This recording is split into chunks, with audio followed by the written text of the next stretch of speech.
ગઈકાલે જ માનનીય મુખ્યમંત્રી શ્રી ભૂપેન્દ્રભાઈ પટેલ સાહેબે ગુજરાત સરકારના તમામ આરએનબી ડિપાર્ટમેન્ટના અધિકારીશ્રીઓ અને મ્યુનિસિપલ કોર્પોરેશનના કમિશનરશ્રીઓ અને એન્જિનિયરિંગ વિભાગને સૂચનાઓ આપી છે.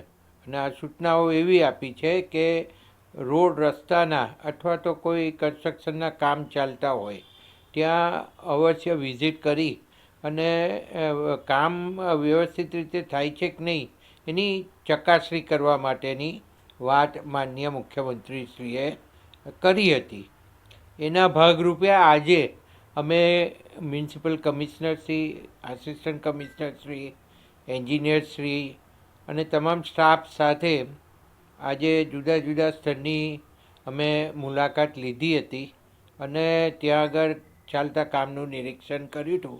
એમાં સૌ પ્રથમ અમે વૈશાલી અંડરગ્રાઉન્ડ બ્રિજ જે નવો બનવા જઈ રહ્યો છે અને એ લગભગ એનું જે કામ છે એ પૂર્ણ થયું છે, પણ હવે જે કામ છે એને સ્લેબને પુશિંગ કરવાનું કામ છે એનું નિરીક્ષણ કર્યું અને એની પરમિશન માટે રેલવે ડિપાર્ટમેન્ટને ક્યાં સુધી આપી છે અને ક્યારે મળશે એનો સમય જે સ્લોટ જે પુશિંગ કરવાનો એની પૃચ્છા કરી અને એને જરૂરી મદદ કરવા માટે રેલવે ડિપાર્ટમેન્ટમાં અમે અમારા એમપી શ્રી દેવસિંહ દ્વારા કહેવાનું પણ નક્કી કર્યું છે કમિશનરશ્રીએ.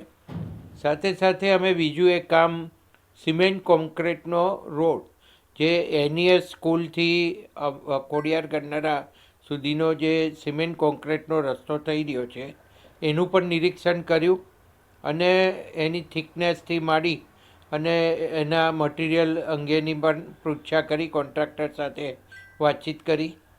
અને એની સાથે ત્રીજો એક રોડ હસ્તિનાપુરીથી જે કેનાલ સુધીનો રસ્તો છે એ ડબલ્યુબીએમ કરી અને ડેન્સ કાર્પેટ કરીને ઉપર કાર્પેટ સિલકોટ કરવા માટેની કામગીરી ચાલી રહી છે.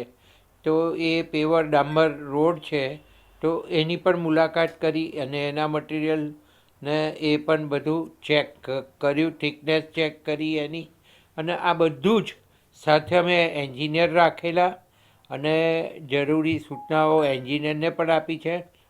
સૌથી મોટો ફાયદો આ વખતે એ છે કે આપણે થર્ડ પાર્ટી ઇન્સ્પેક્શન તરીકે જે નડિયાદની DDIT યુનિવર્સિટી છે એ ND દેસાઈ યુનિવર્સિટીને આપણે થર્ડ પાર્ટી ઇન્સ્પેક્શન તરીકે રોકી છે.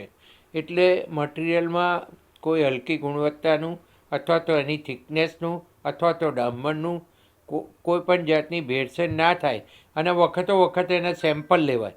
સેમ્પલ લઈને એનું ટેસ્ટિંગ થઈને એ પ્રમાણે કામ થાય છે જે ટેન્ડરના સ્પેસિફિકેશનમાં છે એ પ્રમાણે થાય છે કે નહીં એની ચકાસણી પણ કરી છે. અને આખરે આ તમામ જવાબદારીઓ જે તે એન્જિનિયરની હોય છે અને એન્જિનિયરે પોતે ચકાસણી કરી અને જે કોન્ટ્રાક્ટના રસ્તાઓ અથવા તો જે બાંધકામના કામો આપેલા હોય છે એની અંદર ગુણવત્તાની સંપૂર્ણ ચકાસણી કરી થર્ડ પાર્ટી ઇન્સ્પેક્શન કરાવી અને કામ કરવાનું હોય છે. એ આજે અમે નિરીક્ષણ કર્યું.